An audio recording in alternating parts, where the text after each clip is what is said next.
Being asked to deliver a commencement address at a college or university, it's an honor. Now, you don't see too many invitees declining said request. However, former Secretary of State Condoleezza Rice told Rutgers, thanks, but no thanks. This after students and faculty protested her visit due to her ties to the former Bush administration and its obviously involvement in getting us into both Iraq and Afghanistan.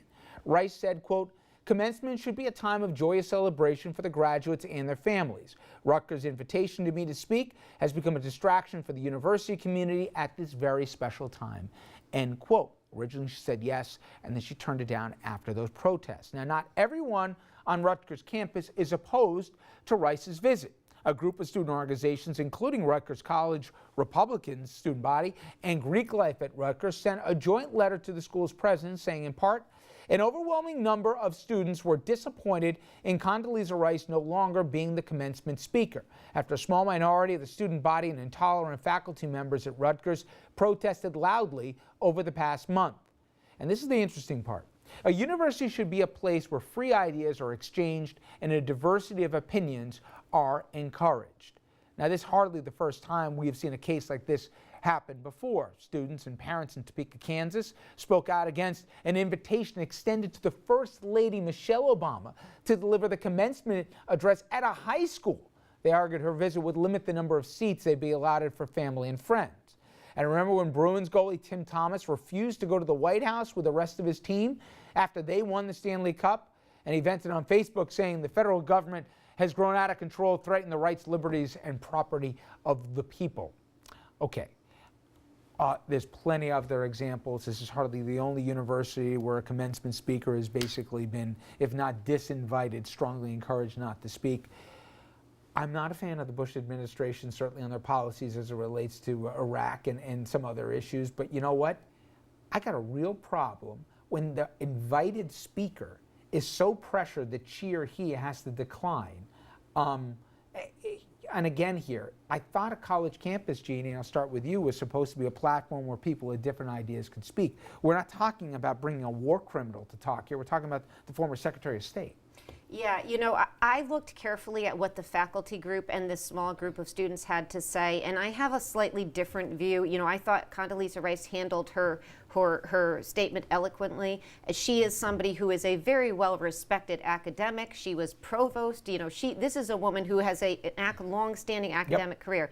But, you know, what I read into what the faculty, in fact, said when this started around February 1st, they felt slighted because they were not consulted in the choice, and they also felt like if you're giving an honorary degree, they should have a voice in it. It's the honorary degree part of this that was upsetting to them. You're right, but don't you think it's a little bit of a load of BS? Because if she wasn't getting the honorary degree, they'd still complain. They would still complain, and they have every right to complain. I happen to agree with you that she should be allowed to come and speak. Their point is they wanted a voice in the selection, and they wanted a chance to talk to her and get feedback from her, not just listen to a statement by her. So, and That's I'm just ridiculous. telling you, well, it may be ridiculous. Come on, she was invited. She didn't ask Rutgers to speak. No, and Rutgers, we should know, is a place that paid Snooki over $30,000 to come and speak. So it's a place that has, and what was baffling to me was the faculty member who spoke on behalf of the faculty said they would be fine if Bruce Springsteen came, but they didn't want Condoleezza Rice. And that to me speaks to your point. But I did want to say, I think there's something else going on here that has to do with campus politics. And on top of that, the Condoleezza Rice's position in the Bush administration. Fair certainly. enough, but you're encouraging the student body. The faculty is encouraging the student body. If you disagree with a person's politics or perspective, you'll decide, in effect, whose politics are acceptable or not to speak. Again here, I understand if we're talking about an acknowledged war criminal who's coming to campus or something, or Ahmadinejad's going to come over to Rutgers and do the thing, and there's a religion. But this is a thin line between what's acceptable and what isn't. And I'm certainly not confused with the conservative argument too many of the times, but it seems to me that there's a bias if you are at all to the right or even right of center, that all of a sudden you're not allowed to talk. And to me, I don't think that's right. Well, Richard, I don't know in this case if it's right of center. I do know it's a bias against the Bush administration. I think that the former Secretary of State, she did the right thing. If they didn't want her there, they would have disrupted the graduation. It would have taken away from the event. So she did the right thing pulling away. The one thing that I regret, I just wish they would have given her an opportunity to get to know her. Because I know from when I met her, I came in with preconceived notions.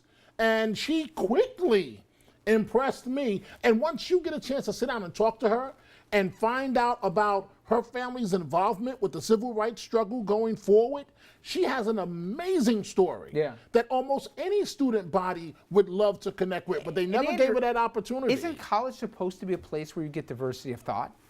Yes. So why, to me, this is the very venue where you shouldn't be like disqualifying people because their personal opinion may not be yours on policy or whatever. It just seems to me this is the very thing that colleges shouldn't be about. I completely disagree. First of all, let's keep in mind that Condoleezza Rice declined, and she's the one who backed out. Rutgers did not say don't come. She said, I'm not going to come. Second of all, why did she decline? You're leaving out the why. Apparently, she doesn't feel like she can give her views or impart whatever lessons on the student body that she feels like she wants to, while there are people who are protesting her appearance there, which I think, frankly, speaks more about her ability to give the argument or to make the case that she wants to make, as opposed to the students who are protesting it. Not at all. There is No, a long. how do you know it? No, wait, you can't move on. How do you know what she was going to say, There's a long Andrew? history in this country of student activism on college campuses that have changed the course of debate in the entire nation. Time out. And all that these kids did was protest. You melded three different things that have nothing to do with the conversation. Who says you can't be a student activist on college campuses? This is about someone who's invited to speak that you won't allow to speak as a student. Some of the students, time out, you won't allow to speak or you'll turn your back on them without even knowing what they're going to say because you believe you as a student have all the answers and somebody is disqualified because they don't happen to agree with you on everything. That's not what happened here. She decided not to come because there were angry students and angry faculty members who didn't like her record and frankly think, as you said, hey, she's not a war criminal, but there are a lot of people who have made the case that maybe she should be. So wait a second. If Bruce Springsteen wants to come, that's okay. But if Condoleezza doesn't, if Condoleezza Rice was invited and she accepts, that's not okay. So now we're going to say, if you don't have my exact beliefs or what I think you're going to say, because I'm going to read your mind, you're not allowed to speak to me? There may be students who protest if Bruce Springsteen is speaking at graduation. There would certainly be protests if, an extreme liberal was speaking at graduation. But whether that person decides to actually give the commencement address is up to that person.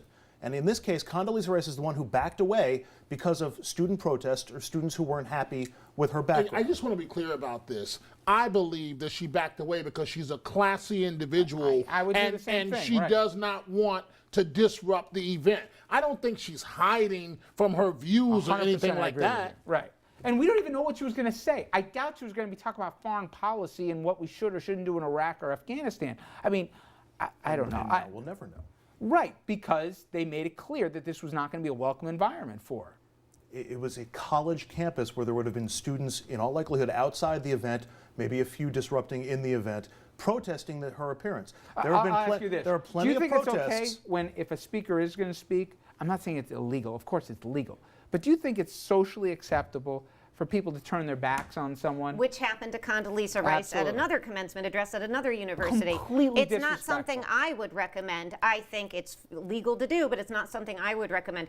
And to Andrew's point, here's what I would have liked to see. Her come and speak, and those students stay outside and protest. The problem is, and we have to remember, you're talking about commencement, and this is where was the focus of the event, is the commencement aspect. That's where this always becomes problematic. Although we've seen cases with people going where it's not commencement and they've been, shouted down. So, families travel from around the world. It should be a major moment for these families. They see their child graduate. Sometimes they're first in their family to do so. You don't want to create a scene and whatever else. And she gives a speech where everybody's going, well, why was everybody protesting this? That doesn't make any sense. But Andrew, you're making it sound like they're going to wait until she speaks to make up their mind. That doesn't happen. They're going to turn their backs or hold up signs in the middle of it, and it becomes a distraction. I understand why she said no. I don't think she's afraid, I don't think that she had. I guarantee you, after 8 years, the last thing she wants to do is talk about Middle East foreign policy. And there's no question, this is a brilliant woman. I mean, whether you agree or disagree with her, this is a brilliant. No, I know you agree with that. She is a brilliant woman and an academic and a scholar. And so that's part of this shame here. you know, as much as I like Bruce Springsteen, he's not a scholar. This is a scholar, and so they missed out on hearing a voice of somebody they disagree with in terms of her work in the public sector, but privately, she has done amazing work at colleges and She campuses. would have sold that crowd and even had most of her critics within the first 15 to 20 minutes. Absolutely. All right. We want you to go to Facebook and Twitter and sound off on our question tonight. Is Rutgers' opposition to Rice's visit out of line? When we come back, everyone, Bridgegate and the governor, Andrew Cuomo, not the guy most people would associate with a scandal, but now new questions say maybe he's got some answering to do himself.